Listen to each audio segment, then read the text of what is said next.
आज मैं शब बारात के हवाले से अपने कुछ मुस्लिम साथियों से और ख़ास तौर से मुस्लिम समाज से बात करना चाहता हूँ।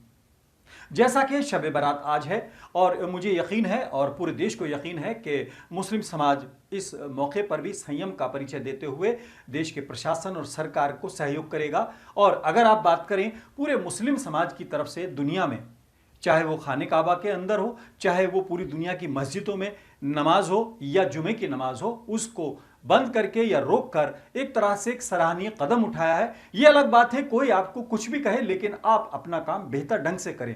आज शब बारात है, लोग रात को इबादत करने निकलते थे जैसे कि, लेकिन आज उससे परहेज करें। और अगर कोई कहता है तो कम से कम उसको आप ये कहें कि इससे आप परहेज करें। और ये अभी तक हालांकि कहीं से कोई खबर नहीं आई है कि शब बारात पर लोग बाहर निकल रहे हैं या किसी तरह की नमाज पढ़ने के लिए या किसी तरह की दुआ करने के लिए कब्रिस्तान या मस्जिद जा रहे हैं, लेकिन अगर ऐसा कोई करता है तो बराए मेहरबानी प्लीज़ उससे आप परहेज करें, क्योंकि शब बारात की ये इबादत ना तो सुन्नतों में है, ना फ़र्ज़ों में है, नफलों में। नफलों की नमाज आप पढ़ सकते हैं, वो कहीं भी पढ़ी जा सकती है। आप देखिए पूरी दुनिया में फ़र्ज़ नमाजों की अदायगी मस्जिदों में नहीं हो रही है। अगर आप बात करें कुरान और सुन्नत की रोशनी में, अगर इस्लाम को देखेंगे तो दो ही चीज़ें हैं।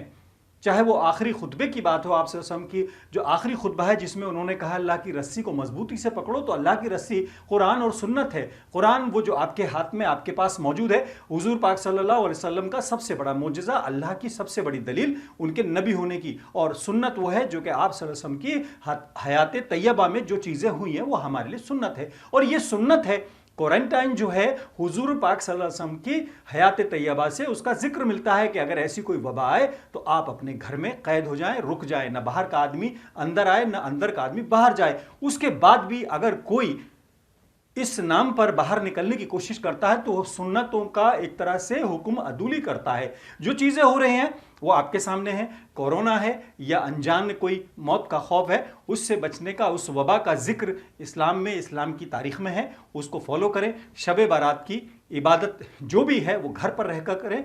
जिस तरह से लॉकडाउन है, लॉकडाउन में सरकार का, प्रशासन का सहयोग करें और किसी तरह से भी ऐसा मौका ना दें कि कोई आप पर या समाज पर उंगली उठाए। ऐसे में हमको संयम से काम लेना चाहिए और कम से कम इस तरह की बातों से परहेज करना चाहिए। ख़ास तौर से लॉकडाउन का पालन करें, सरकार को सहयोग करें। शब बारात की जो इबादत है, नफले जो आप पढ़ते हैं वो नफले हैं, लेकिन वो शब बारात के हवाले से नहीं है। वो नवाफिल जो है आप घर पर भी पढ़ सकते हैं।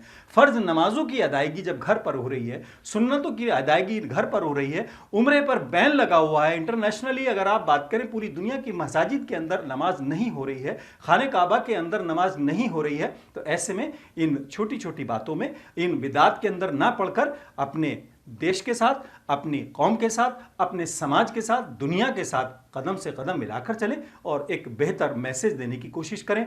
बड़ी माफ़ी के साथ उलमा हजरात से सबसे गुजारिश है कि कम से कम कुरान और सुन्नत की रोशनी में उम्मत को, उम्मत मुस्लिमा को सही राह दिखाएं ताकि बेहतर एक पैगाम जा सके। जय हिंद, खुदा हाफिज़।